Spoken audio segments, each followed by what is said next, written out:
بسم اللہ الرحمن الرحیم.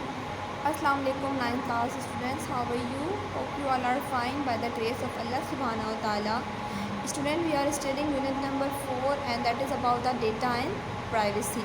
ہم نے لاسٹ لیکچر میں ڈیٹا اور پرائیویسی کو ڈسکس کیا تھا اور ہم اب کچھ ایشو پرائیویسی ایشو ڈسکس کر رہے ہیں.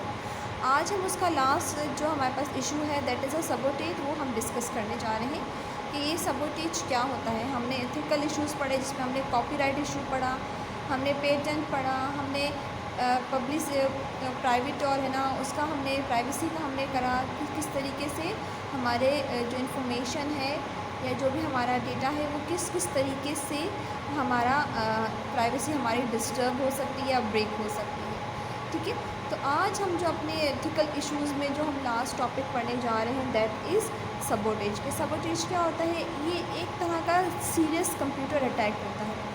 جیسے ہم لوگ ہے نا کوئی جان بوجھ کے آپ کے کمپیوٹر کو کیا کر رہا ہو، ریموٹلی ہینڈل کر رہا ہو. جیسے ہم لوگ ہے نا کہیں سے ہمیں کوئی ای میل ریسیو ہوئی یا کوئی ہم نے سافٹ ویئر ہم نے کہیں سے اپلوڈ کیا تو وہ کیا کرتے ہیں، وہ اس سافٹ ویئر کے ساتھ آپ کے کمپیوٹر میں وائرس کیا کر دیتے ہیں، آپ کے کمپیوٹر میں انٹر کر لیتے ہیں. اب یہ وائرس کیا ہوتا ہے؟ بایولوجیکل ٹرم میں جو وائرس ہوتا ہے بالکل اسی طرح ہمارے کمپیوٹر کی ٹرم میں بھی ٹرم وائرس ہوتا ہے. وائرس ایک کمپیوٹر پروگرام ہوتا ہے، لیکن ویسے تو کمپیوٹر پروگرام پازیٹیو کام کر رہا ہوتا ہے، لیکن جو یہ وائرس ہوتا ہے یہ آپ کے پاس جو اس طرح کا کمپیوٹر پروگرام ہوتا ہے کہ یہ آپ کے پاس آپ کے کمپیوٹر کو کیا کر دیتا ہے، ڈسٹرائے کر دیتا ہے. ایک وائرس ہوتا ہے، ایک چھوٹا سا پروگرام ہوتا ہے. ٹھیک ہے، وہ پروگرام کا مقصد ہوتا ہے آپ کے کمپیوٹر کے اندر موجود یا کوئی موبائل فون کے اندر موجود چیزوں کو کیا کر دے، اس کو ڈیمیج کر دے، اس کو ہارمفل افیکٹ پہنچائے. ٹھیک ہے، it can change destroy an information اور سبوٹیج اے پریویس ڈیٹا. ٹھیک ہے، یہ آپ کے پریویس جتنا بھی ڈیٹا ہوتا ہے، آپ کے پاس جو بھی انفارمیشن ہوتی ہے اس کو خراب بھی کر دیتا ہے. ٹھیک ہے، اور اس کو کیا کر دیتا ہے، اس کو ڈسٹرائے کر دیتا ہے. تو یہ ہمارے پاس تھے سم ایتھیکل ایشوز جو ہم نے اپنے ان لیسن میں ہم نے لرن کیے. ٹھیک ہے، اور اس کا جو لاسٹ ہمارے پاس جو ایشو ہمارے بک میں گیون تھا وہ ہم نے ابھی ڈسکس کر لیا. اب ہم کچھ آگے بڑھتے ہیں اور کچھ مزید ہم اس چیپٹر سے سیکھتے ہیں کہ ویسے تو ہماری پرائیویسی پالیسیز ہوتی ہے، اس کو ہم سیف گارڈ کس طریقے سے کر لیں. آپ کو پتہ ہوگا کہ ہم جب روڈس پہ جا رہے ہوتے ہیں تو کہیں پر لکھا ہوتا ہے کیمرے کی آنکھ آپ کو دیکھ رہی ہے. اور بالکل اسی طریقے سے کبھی آپ نے یہ بھی نوٹس کیا ہوگا کہ ہاں ہمارے پاس ہم کہیں پر کسی مال میں جاتے ہیں یا ہم کسی آرگنائزیشن میں جاتے ہیں تو وہاں پر سی سی ٹی وی کیمراز لگے ہوئے ہوتے ہیں. یہ سی سی ٹی وی کیمراز کیا ہوتے ہیں؟ ان کو ہم کہتے ہیں کلوز سرکٹ ٹیلی ویژنس. یہ آپ کو مانیٹر کر رہے ہوتے ہیں یا کسی ایسے پرسن کی ایکٹیویٹیز کو فوکس کر رہے ہوتے ہیں جو کہ انلیگل ہوتے ہیں. ٹھیک ہے، تو یہ کیا ان کا مقصد کیا ہوتا ہے؟ ان کا پرپز یہ ہوتا ہے کہ اپنی پرائیویسی کو سرٹن رولس اینڈ ریگولیشن کے اکارڈنگ سیٹ کرنا. ٹھیک ہے، تو اس پرپز کے لیے ہم لوگ رول ڈفرینٹ طریقے سے ڈفرینٹ چیزیں اپلائی کرتے ہیں تاکہ ان کی پرائیویسی کو کوئی ڈسٹرب نہ کر سکے. بالکل اسی طریقے سے جیسے روڈس پر ہوتے ہیں نا، آپ کو پتہ ہوگا کہ کیمراز لگے ہوئے ہوتے ہیں کہ اگر آپ جیسے آپ کسی پر ہائی وے پر جا رہے ہو، ٹھیک ہے، موٹر وے پر جا رہے ہو تو آپ لوگوں کی اسپیڈ ہوتی ہے وہ مانیٹر ہو رہی ہوتی ہے. اور جیسے ہی آپ اوور اسپیڈ ہوتے ہیں یا آپ کوئی ایسے بریک کر دیتے ہیں، آپ کوئی رول بریک کر دیتے ہیں، آپ سگنل توڑ دیتے ہیں تو وہ اسی وقت آپ کی گاڑی کی، آپ کے جو بھی آپ کی ٹرانسپورٹ ہے اس کی کیا لے لیتے ہیں، پکچر لے لیتے ہیں یا وہ ویڈیو ریکارڈ کر لیتے ہیں. یہ کس لیے ہوتا ہے؟ ان کا پرپز صرف اور صرف کیا ہوتا ہے؟ Safeguard your privacy. In the same way, when you give information to any organization, it is duty of that organization to safeguard your privacy. ٹھیک ہے نا. اب دیکھیں آپ کی انفارمیشن، یہ ساری انفارمیشن کہاں پر ہے؟ آپ کی فیملی کے بارے میں، آپ کے بارے میں، یہ ساری انفارمیشن نادرا والوں کے پاس اسٹورڈ ہے. نادرا کا فل فارم کیا ہوتا ہے؟ National data base and registration authority.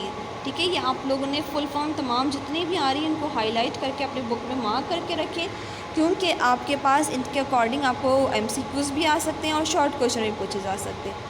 ٹھیک ہے، along with your information of your other family members. وہاں پر آپ کی انفارمیشن کے ساتھ ساتھ آپ کے جو دوسرے فیملی ممبرس ہوتے ہیں ان کی بھی انفارمیشن موجود ہوتی ہے. سو اس طرح کی جتنی بھی انفارمیشن کوئی آرگنائز کلیکٹ کر رہا ہوتا ہے تو یہ بیحد ضروری ہوتا ہے کہ وہ آرگنائزیشن آپ کے ڈیٹا کو کیا کرے، سیف گارڈ کرے، اس کی آپ کو پروٹیکٹ کرے، ٹھیک ہے، یہ اس کا ایتھیکل رسپانسبلٹی ہے۔ اب ہمارے پاس بہت ساری ویب سائٹس ہیں، جب ہم نیٹ پر براؤزنگ کر رہے ہوتے ہیں تو ہمارے پاس بہت سارے آ رہے ہوتے ہیں، لسٹ آ رہی ہوتی ہیں، ہم سب کو ایکسیپٹ کرے جا رہے ہیں، ہم نے کبھی ان رولس اینڈ ریگولیشنس کو ہم نے ریڈ ہی نہیں کیا۔ ان رولس اینڈ ریگولیشن میں لکھا ہوتا ہے کہ ہم کس حد تک آپ کی جو پرائیویسی پالیسیز ہیں یا آپ کی جو پرائیویٹ انفارمیشن ہے ہم ان کو کس حد تک ہم ان کو سیکیور کر سکتے ہیں، ٹھیک ہے۔ So most of websites are declare their privacy policy indicating what information they are collected from you and your computer and with whom they will share it. Even کہ انہوں نے لکھا ہوتا ہے کہ ہم نے یہ انفارمیشن کہاں پر شیئر کرنی ہے، ٹھیک ہے۔ People usually do not read this policy, دیکھیں میں نے آپ کو پہلے ہی کہا کہ لوگ نہیں ریڈ کرتے ہیں، وہ جسٹ کیا کرتے ہیں، ایکسیپٹ کرتے ہیں، اس پہ چاہے کچھ بھی لکھا ہو۔ اب وہ ایکسیپٹ کرنے سے آپ اپنی جو پرائیویٹ انفارمیشن ہے وہ ان کے ساتھ شیئر کرنے کی جو بھی ان کے پالیسیز ان کو ساتھ ایکسیپٹ کر لیتے ہو کہ ہاں یہ میں نے کام کرنا ہے۔ Most user mistakenly assume that their privacy is fully protected, ٹھیک ہے، لوگ سمجھتے ہیں کہ ہماری پرائیویسی بڑی پروٹیکٹیڈ ہے، لیکن جب وہ اس طرح کی پالیسی، پرائیویٹ پالیسیز پر وہ ٹک کر لیتے ہیں، ایکسیپٹ کر لیتے ہیں، تو وہ ان کی پرائیویسی کیا ہو سکتی ہے، ڈسٹرب کر سکتی ہے۔ Actually the websites want to inform you that how far they will go to safeguard your privacy, ٹھیک ہے، ان کو بتائیں گے کہ کہاں کس حد تک وہ آپ کی پرائیویسی پالیسی کو کیا کریں، پروٹیکٹ کر سکتے ہیں۔ سم ٹائم آپ لوگوں نے دیکھا ہوگا کہ آپ کو ان نون نمبر سے میسیجز آ رہے ہوتے ہیں ود یور نیم، یعنی کہ وہ سم جس پرسن کے ساتھ رجسٹرڈ ہوتی ہے اس نیم کے ساتھ میسیجز آ رہے ہوتے ہیں۔ تو یہ ان جو سم جس کمپنی کی آپ سم یوز کر رہے ہو یہ ان کی پرائیویسی پالیسی میں شامل ہوتی ہے کہ ہم آپ کا نمبر ان لوگوں کے ساتھ شیئر کر سکتے ہیں، اور وہ ہم نے بغیر ریڈ کیے ہم نے ان کو سائن کر کے ہم نے یہ اتھارٹی دی بھی ہوتی ہے کہ آپ ہمارے نمبر ان لوگوں کے ساتھ شیئر کر سکتے ہیں۔ تو یہ ہمارے پاس ایک پرائیویسی پالیسیز ہوتی ہیں جن کو ہمیں کیئرفلی ہو کر کیا کرنا پڑتا ہے، سائن کرنا پڑتا ہے، ٹھیک ہے، اس کو ایکسیپٹ کرنا چاہیے تاکہ ہمیں ان فیوچر ہمیں کوئی اس کے ریکارڈنگ پرابلم نہ ہو، ٹھیک ہے اسٹوڈنٹس۔ تو آج آپ لوگوں نے کیا کرنا ہے، آپ لوگوں نے کمپلیٹ لانگ کویشچن لرن کرنا ہے، ایتھیکل ایشو آف ڈیٹا یا پرائیویسی پالیسی، ٹھیک ہے۔ یہ آپ لوگوں نے پورا جتنے بھی ہمارے پاس ڈیٹا اینڈ پرائیویسی کے جو بھی جتنے بھی ایتھیکل ایشوز ہیں وہ تمام آپ لوگوں نے لرن کرنے ہیں انشاءاللہ، اور آپ لوگوں نے یہ نادرا اور CCTV کی آپ لوگوں نے فل فارم انڈر لائن کر لیجیے، اور آپ لوگوں نے اس کو اپنے کیا کرنا ہے، اس کو آپ لوگوں نے لرن بھی کرنا ہے اور نوٹ ڈاؤن بھی کرنا ہے۔ اوکے بیٹا، اگلے لیکچر کے ساتھ ملتے ہیں، اپنا خیال رکھیے گا، فی امان اللہ، السلام علیکم ورحمۃ اللہ وبرکاتہ۔